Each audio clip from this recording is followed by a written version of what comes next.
Well, today is day 2 of the BRICS summit in Brazil. The 5 leaders that make up the BRIC is Brazil, Russia, India, China, and South Africa. Well, they're holding bilateral meetings on a variety of topics, including increasing trade between each country and finding solutions to the situations in Venezuela and Bolivia. Now, the Chinese president in particular said that mounting protectionism and threats on the world have eroded international trade and investment, weighing down global growth. And just to give you an idea of the power that these countries have, together they represent about 42% of the world population, 23% of global GDP, 30% of the geographical territory, and 18% of global trade. Now, at these bilateral meetings, one interesting topic is being discussed, and that's developing a joint payment system in order to eventually cut their dependence on the Western financial system. Well, joining me to discuss more on this, investigative journalist Ben Swann. Ben, thanks so much for taking the time with us. The countries that make up the BRICS bloc, they're also members of the G20. So what's the driving force behind ditching the dollar, given that they're also members of the G20? Well, because the dollar is the world reserve currency, but does not represent or protect their economies in any way. Look, Brazil, China, Russia, India, South Africa, these are nations that look at themselves as being vitally important on the world stage, and yet are completely dependent on the US dollar, and therefore the carrot and stick analogy applies here. We give you a carrot if you're good, says the U.S., or we give you the stick if you're bad, in the form of sanctions, right? And so these countries have decided we're not going to be subjected to sanctions anytime the West, or specifically the United States, wants to punish us. And the only way to do that is to break their dependency on the global system and the dollar as the world's reserve currency. So, Ben, the new development bank created back in 2014 by the BRICS members, it was literally established to counter the IMF bank. And be able to lend money to emerging economies. So far, it's approved 46 projects valued at $12 billion, billion with a B.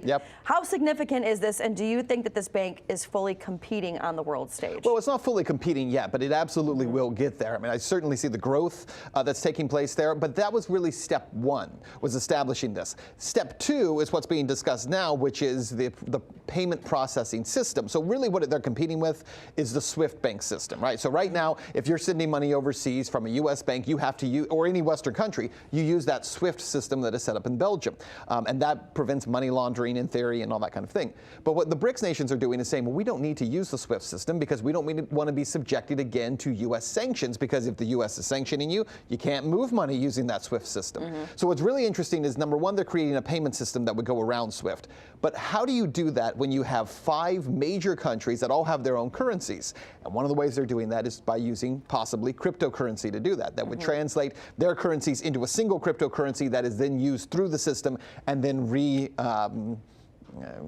formulated, I guess, when it gets into their country, back into their own personal currency. So essentially, you're taking currency from one, sending it through as a cryptocurrency, and then back on the other end into transforming it into another currency. And that allows them, again, to get around this SWIFT system in a way that no one had really thought about in the past, because crypto already has all of those things in place. Now, Russia in particular, they've been moving away from the U.S. dollar. In fact, in the last 5 years, Russia actually cut out almost half of its trade payments in U.S. currency, from 92% to about 50%. So what does this say about its relationship, if any, with the West?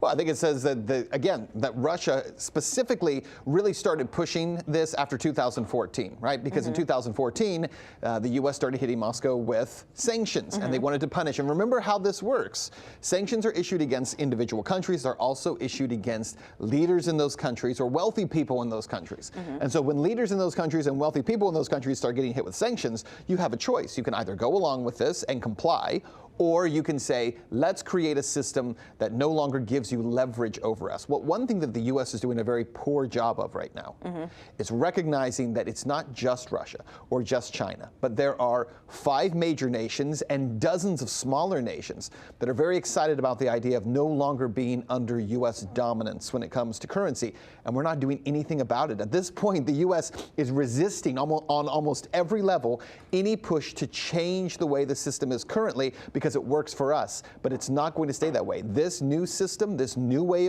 of handling currency is inevitable. And speaking of currency, we're going to see you later today on Boom Bust at 4 p.m., correct? That's right. Lots to talk about today. All right. Investigative journalist Ben Swann, thanks so much for taking the time of your busy day to talk to us. We appreciate it. Yeah, Farron, thank you.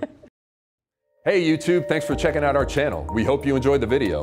We have tons of content for you just like this. For more of RT America's one-of-a-kind news and analysis, be sure to subscribe and never stop questioning more.